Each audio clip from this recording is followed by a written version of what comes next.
Olá a todos, muito obrigado por ter você comigo aqui novamente, seja bem-vindo mais uma vez a mais um vídeo inédito aqui nesse canal, é um prazer enorme ter vocês aqui comigo de novo, espero que todos estejam bem, desejo a todos um ótimo fim de semana. Hoje eu gostaria de comentar sobre Halloween 3, Season of the Witch, lançado em 1982, Halloween 3 A Noite das Bruxas, né, em português, escrito e dirigido por Tommy Lee Wallace. Bom, Halloween 3, ele é o único filme da franquia Halloween que não tem a presença do Michael Myers. Ele tem uma história diferente.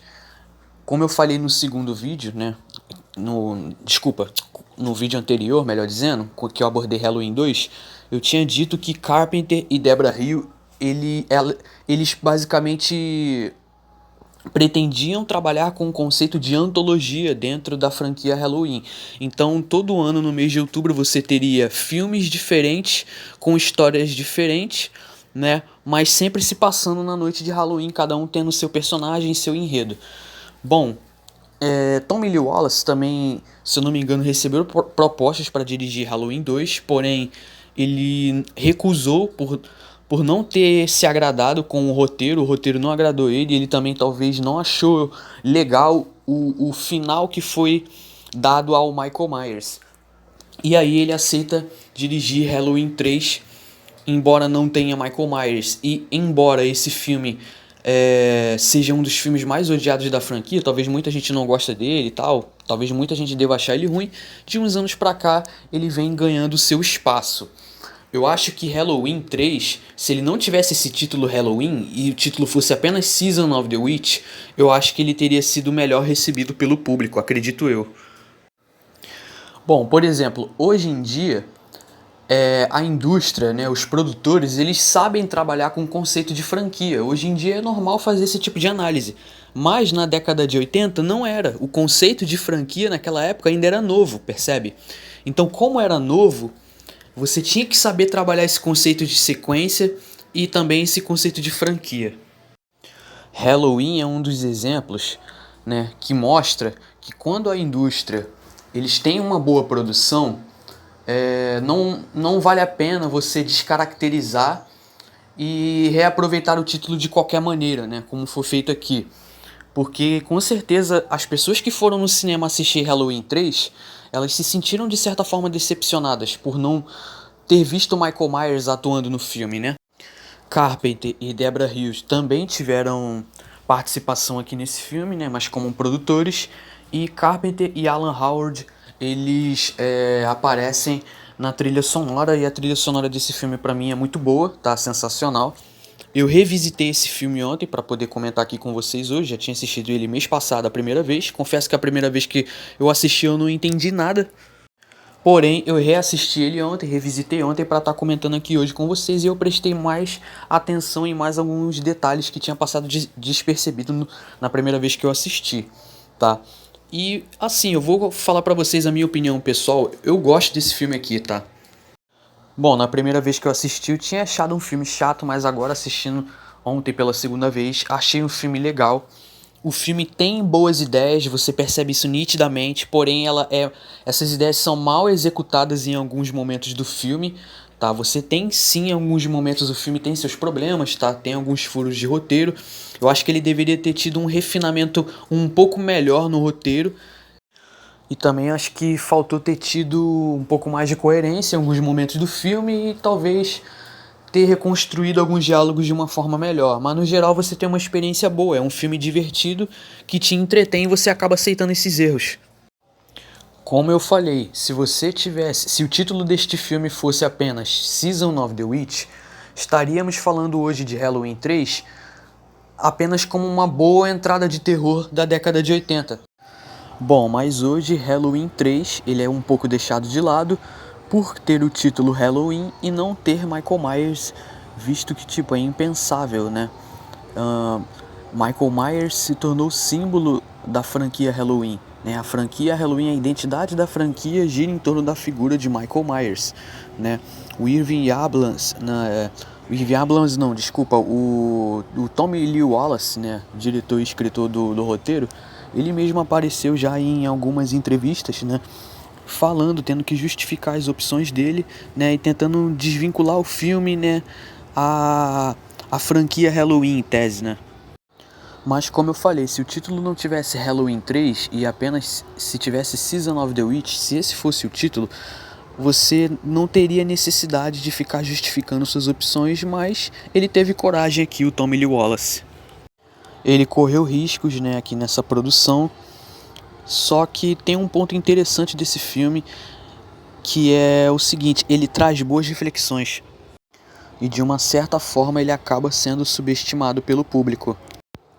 A trama acompanha o Dr. Daniel Chalice, interpretado por Tom Atkins, que investiga a morte de seu paciente. Depois ele se reúne com a filha de seu paciente, que é a Ellie, interpretada por Stacey Nelkin. E aí, ao investigar essa morte, logo eles descobrem que uma empresa chamada Silver Shamrock tem ligação com isso, que é liderada por um empresário chamado Conal Cochran, que é interpretado por Dan O'Hurley. Daí, Dan O'Hurley, que é o que interpreta Conal Cochran, ele tem um plano de criar máscaras de Halloween e fazer uma espécie de bruxaria, né? Ou ritual ali que é explicado no filme, e aí com isso ele pretende eliminar as crianças na noite de Halloween.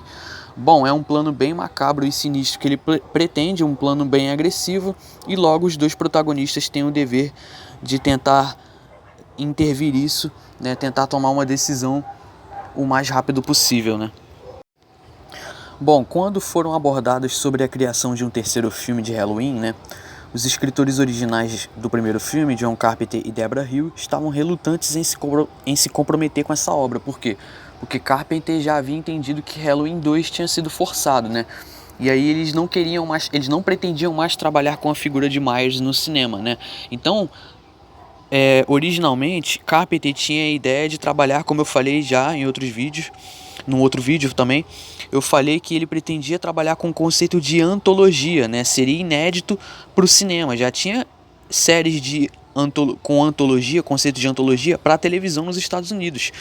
Mas no cinema era um conceito novo, só que a ideia foi rejeitada por Irving Yablans e Mustafa Akkad, que eram os produtores executivos. Eles rejeitavam essa ideia, por quê? Porque o título Halloween já estava vinculado a Michael Myers, então não tinha como desvincular Halloween de Michael Myers, né? E aí eles queriam explorar mais a figura de Michael Myers, por isso que esse filme na época foi deixado de lado. Mas se a gente for desvincular o título, a gente tem sim uma boa entrada de terror da década dos anos 80, que tem ideias boas, porém mal executadas, mas no geral ainda consegue ser um filme um pouco competente. Assim como nos outros filmes, né, da franquia, suspense e tensão são temas-chave, né, explorando a violência contra crianças, né, que até hoje é um tabu, né, na indústria.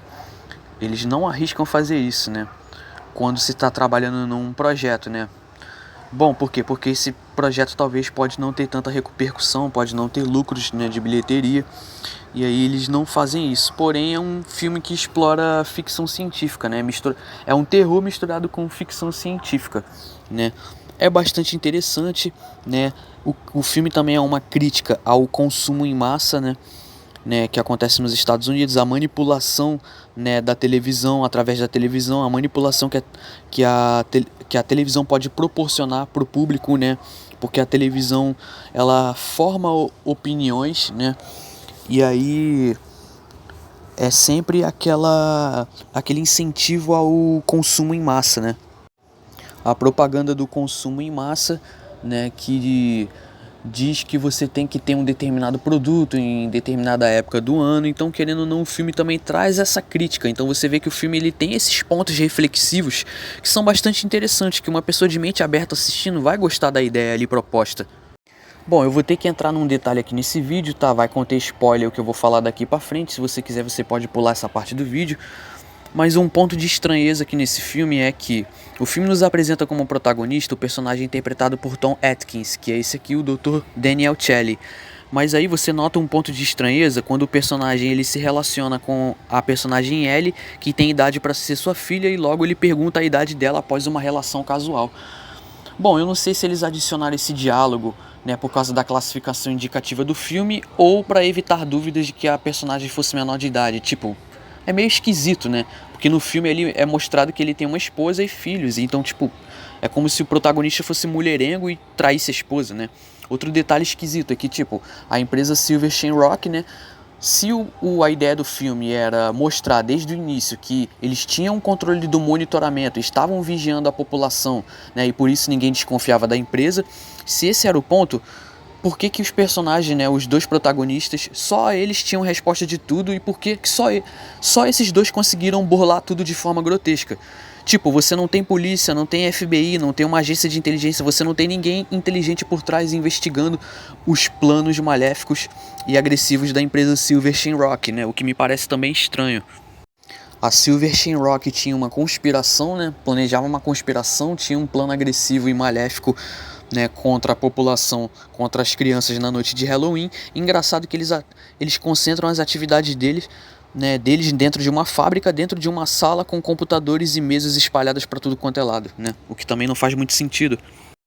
E aí o filme tenta mostrar que a Silver Shamrock, ela tem todo o controle, né, de câmeras de vigilância e todo o sistema de monitoramento, que eles estão vigiando todo mundo, né? E aí tem algumas mortes ali brutais, né? Com alguns efeitos especiais, né? Tipo, você percebe que são um pouco fracos, mas pra época, pros anos 80, eu acho que é um bom filme. Só que tem um outro detalhe que é o seguinte, o filme ele se passa no norte da Califórnia, né? Eles estão na cidade de Santa Mira, né? Que eu acho que é uma cidade fictícia, no norte da Califórnia. Pensa só, se o plano da Silver Shamrock era fazer propagandas, né? Porque eles criavam as propagandas para distribuir nas televisões, né? Da população. Se o plano deles era fazer com que às 9 da noite todas as crianças usassem as máscaras que eles fabricavam e vendiam na frente da televisão para assassinar essas crianças, né? Que era o intuito ali, né? Se você for entrar no roteiro do filme, você vê que é 9 horas. Mas se todo o plano fosse concentrado apenas para o norte da Califórnia, né, apenas para o estado da Califórnia, faria sentido. Mas de repente o filme começa a envolver todos os Estados Unidos nisso. E nós sabemos que os Estados Unidos eles possuem fusos horários diferentes. Uma coisa é 9 horas na Califórnia, outra coisa são 9 horas em Nova York. Então você percebe que são detalhes mínimos que, né, mas que fazem diferença na questão do refinamento do roteiro. Por isso que eu falo, se esse filme tivesse um refinamento melhor no roteiro, ele poderia ter sido melhor. Tá, eu ainda acho esse filme legal, eu gosto desse filme, mas ele poderia ter sido melhor, né, se essas incoerências fossem corrigidas. Como eu falei, Halloween 3 tem seus méritos, né? Tem boas ideias, tem uma boa proposta, só que é mal conduzido em alguns momentos. Porém, eu passei a gostar desse filme, tá? Assisti ele ontem pela segunda vez, passei a entender melhor. Vocês podem ver que através da crítica, ele não tem uma avaliação muito boa, né? Porque muitas pessoas não gostaram de ter que assistir um filme de Halloween sem Michael Myers, mas eles planejavam trabalhar com o conceito de antologia, como eu falei, só que não deu muito certo essa ideia. Porém, Halloween 3 ele passa reflexões boas, passa o final dele é aberto, né? Tem um final apocalíptico que fica aberto à interpretação do público e você pensa, reflete e decide por si só, chega a uma conclusão se o plano da Silver Shamrock deu certo ou não. É algo bastante interessante porque o final é ambíguo, tá?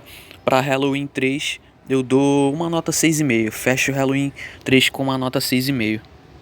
Bom, eu também vou deixar um link, né, aqui embaixo na descrição desse documentário aqui, ó, um making of de Halloween 3, onde eles explicam algumas coisas, tá? E é isso, espero que todos tenham gostado. Se você gostou do vídeo, por favor, deixe seu like, comente a sua opinião abaixo. Muito obrigado a todos pela paciência, pela atenção. Vou ficando por aqui. Por algumas decisões criativas incoerentes aqui do filme, eu não vou dar uma nota maior, tá? Mas eu gosto do filme e ele funciona muito quando você desvincula ele à franquia Halloween, tá? E é isso, fortíssimo abraço a todos, por hoje é isso, muito obrigado a todos e até mais.